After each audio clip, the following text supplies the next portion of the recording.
We're now going to go into the Fairyweights on the 150-gram class with Mr. Do versus the Grate Gatsby. Both of these are wedge-like designs. Mr. Do driven by Dennis, a very low-profile wedge, big titanium plates on top.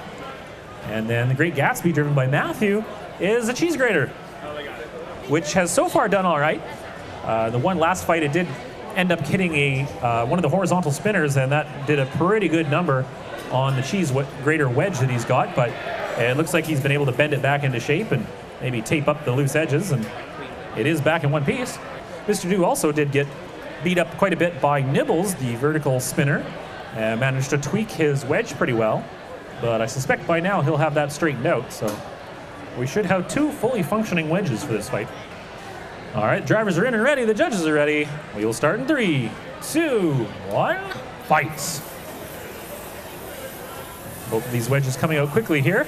Looks like, I forgot actually, Grate Gatsby lost both of its wheels last time, but it looks like he's got some fresh replacements on there. Mr. Do's wedge certainly looking a lot better than last time, nice and flat at the front, and getting well underneath of Grate Gatsby. When they go toe-to-toe there, it's definitely the lower wedge, which is going to be greatly advantageous here, as his hope's going to have to be to try and push him out the side, unless he can get much damage off of the hazards.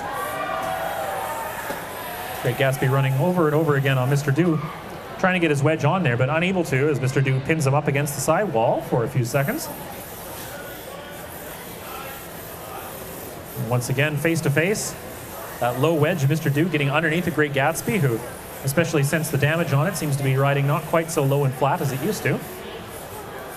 There's one of the downsides of taking a bit of damage in these things, is only so much you can do to flatten things out afterwards.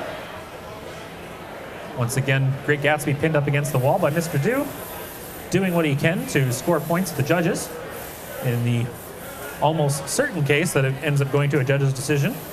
Aggression and control are going to be absolutely key, so he wants to show as much as he can as Grate Gatsby swallowing Mr. Do, although in this case Mr. Do is able to actually get the pin as a result up against that back wall again. Now running up over Grate Gatsby. Mr. Do pursuing Grate Gatsby, and unfortunately for Grate Gatsby, seems to have not a lot of control going on right now. He's making progress, but something's dragging on the right-hand side there, making it difficult to aim himself at Mr. Do. And when he does, he just goes straight over top, as Mr. Do has basically nothing to latch onto. It's just a very low-profile robot. Mr. Do chasing him around, patiently trying to hit him as appropriately, flipping over, getting under him again each time, and when he does manage to get under that grater, there he goes backing him into the hazard. Yep, trying to take advantage of the other weapons in the playing field here. He can use that to score damage points against him, which is important. And on that last bump there, Grate Gatsby just stopped. So unless he can get things functioning in the next 10 seconds, he's going to get counted out, which the judges are counting him down. And that is a knockout. Grate Gatsby has stopped working, and Mr. Do wins. Congratulations, Dennis. We will now go into the big robots, the 3-pound beetle weights, the nasty ones, starting with Broadside versus Dr. Horrible.